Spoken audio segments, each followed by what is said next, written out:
Mas agora, gente, eu convido você para a gente ter um papo, uma conversa sobre um assunto bem sério. Dizer para você que o aumento do número de casos de Covid-19 aqui no Piauí fez reacender o alerta máximo para o reforço das medidas de proteção. Mesmo com o avanço da vacinação, a taxa de positividade cresce e, com isso, a ocupação de leitos nos hospitais e até o número de mortes também. Esses dados têm preocupado as autoridades no controle da pandemia. Para entender esses números, a gente vai receber agora aqui em nossos estúdios o professor Emídio Matos. Ele é pesquisador do Núcleo de Estudos de Saúde Pública da Universidade Federal do Piauí e ele também faz parte do Comitê de Operações Emergenciais, né, que é o COI, está por dentro dos números. Bom dia, Emídio. Bom dia, Shirley. Prazer meu. Olha, a gente que é leigo, né, a gente vem acompanhando os casos, né, o último boletim eu vinha ouvindo na rádio hoje de manhã, já deu conta de 7 mortes, né, nas últimas 24 horas. Então, é um número bem maior do que a gente vinha registrando. E é claro que a gente se preocupa, né? Porque apesar do aumento do número, da cobertura vacinal, a gente está vendo crescer, né? E assim, e já com tantas mortes. Então, a gente queria entender esses números, o que eles revelam para a gente. Era esperado isso depois da liberação, né, de algumas medidas, como máscaras? Se previa, porque vocês trabalham com número e fazem projeções também, né? Então, vamos avaliar esse momento que a gente está vivendo, Emídio? Bom dia a todas e a todos. Era previsto porque a pandemia tem uma dinâmica, de fato, não se trabalha com a perspectiva de que acabe nos próximos 10 anos, que a gente acabe com o vírus. Então, o que é que se espera? À medida que a gente vai vacinando, repetindo o ciclo de vacinação, a gente vai diminuindo os números de adoecimentos graves. Começo do ano, os dados permitiam que a gente flexibilizasse mais. Então, se tomou medidas para retirada de máscaras, para diminuição de distanciamento físico. Agora, a gente tem um novo surto no mundo inteiro, não é só no Piauí, que tem esse aumento de casos. Felizmente, e por conta da vacina, não é na mesma proporção das ondas anteriores. E o que é que se espera, né? Qual é a dinâmica da pandemia? Nas 3 semanas anteriores aumentou o número de casos. Agora a gente aumenta o número de adoecimentos graves, o que implica na rede hospitalar, na rede de atendimento, de atenção à saúde da população piauiense e, infelizmente, nos óbitos. E em relação aos óbitos, Shirley, a gente precisa detalhar o seguinte. Saiu recentemente um levantamento nacional que mostra que de cada 10 adoecidos graves, 6 não estão com o ciclo vacinal completo. Então, isso é muito preocupante. É um percentual bem significativo, né? Significativo. E o que significa não estar com o ciclo vacinal completo? Ou não ter se vacinado, o que felizmente, com nenhuma dose, o que felizmente no Piauí é pouca gente. Com primeira dose nós vacinamos muito bem. Não ter retornado para a segunda dose. Nós também vacinamos bem com segunda dose, embora não igual à primeira dose, mas com terceira e quarta dose, a gente está indo muito lentamente e isso tem nos preocupado, porque está provocando adoecimento grave, sobretudo das crianças que a Anvisa ainda não liberou. Então é esse o cenário que a gente tem. E qual é a perspectiva? A gente vai ter que aprender a coabitar com o vírus. Inclusive, Emílio, você tem alguns gráficos que você trouxe para a gente? Se você quiser explicar, quiser chamar aqui, a gente coloca no telão para que a gente possa entender a dinâmica desses números, né? Eu acho que eles facilitam. Esse aqui é um índice que a gente desenvolveu pensando na Universidade Federal do Piauí.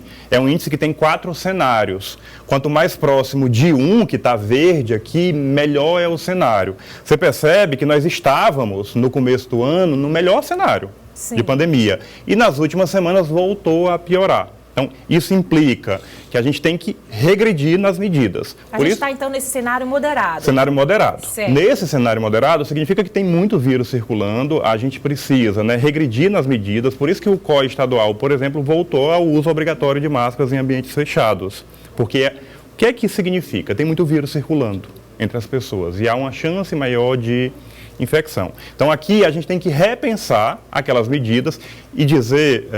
Shirley, para o telespectador que está em casa. Esse cenário aqui é um cenário que já estava previsto. A gente pode oscilar entre esses cenários. A gente não espera que volte para o cenário de alerta máximo, cenário vermelho.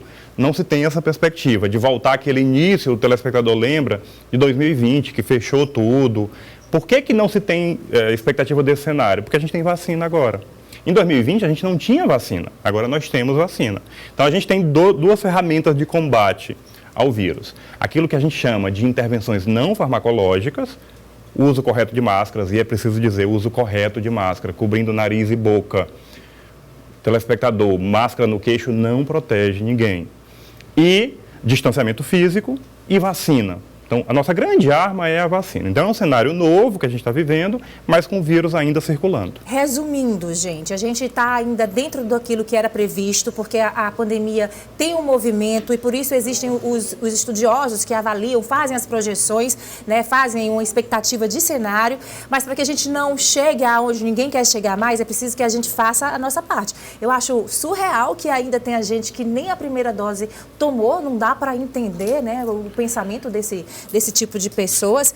Infelizmente, a gente está vendo o aumento do número de casos, como você falou. Acho que todo mundo conhece 1, 2, 3 pessoas que nesse momento estão com Covid, mas é aquilo, né? Assim, os sintomas são mais fracos, que esse é o real objetivo da vacina. Não é não pegar, é que a doença seja mais fraca. Então, ressalto a importância das pessoas. Das vacinas, se vacinar, isso é importante. Dizer, Shirley, que isso chama hesitação vacinal, o nome técnico, né? Isso vem crescendo no mundo todo, o movimento anti-vacina, que está muito relacionado com religião muito rigorosa e muito fervorosa. Então, mas o que é que tem de importante hoje? Todas aquelas mentiras que foram contadas sobre as vacinas, elas foram caindo uma a uma. A gente não teve adoecimento grave, a gente não tem ninguém com chip no braço, a gente não tem nada disso, né? Nem viramos jacaré. Nem viramos jacaré. Então, elas foram caindo um a um. Então, hoje, eu acho que o telespectador sabe que é seguro vacinar, né? O que é que a gente precisa melhorar ainda? Porque tem vacina disponível. É o acesso à vacina. Se a gente pensar, por exemplo, Teresina, a vacina não pode estar disponível apenas em regiões centrais, porque quem mora mais na periferia da cidade tem dificuldade de...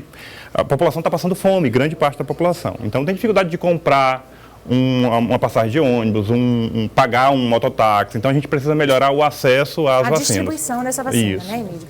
Tá certo, Emílio. A gente agradece a sua participação. Nosso papel aqui é esse, porque quem está acompanhando, quem é leigo e vê as notícias, aumentando o número de casos, de ocupação de leito, de mortes, tá, né, fica tenso e aí começa aquele ciclo, como você falou, de fake news. Então, a gente acha que o conhecimento, o esclarecimento é a melhor ferramenta também nessa luta. E, Shirley, tá? só para a gente terminar com uma perspectiva... Sim.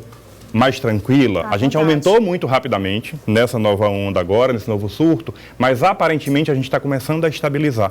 Então, aparentemente, os próximos cenários em relação ao número de casos vai estabilizar, a gente vai ter ainda adoecimento grave e, infelizmente, óbito, mas já num cenário que a gente pode vislumbrar nas próximas semanas diminuir e a gente voltar para aquele início do ano que a gente estava. Pronto, é isso que todo mundo quer, né, gente? Então, vamos fazer o nosso papel. Emílio, obrigada, tá? E assim, que você continue esse trabalho tão importante aí junto ao COI, tá? De números, né, que eu acho que tem que se basear nisso. Obrigada. À disposição, saúde para todo mundo. Saúde.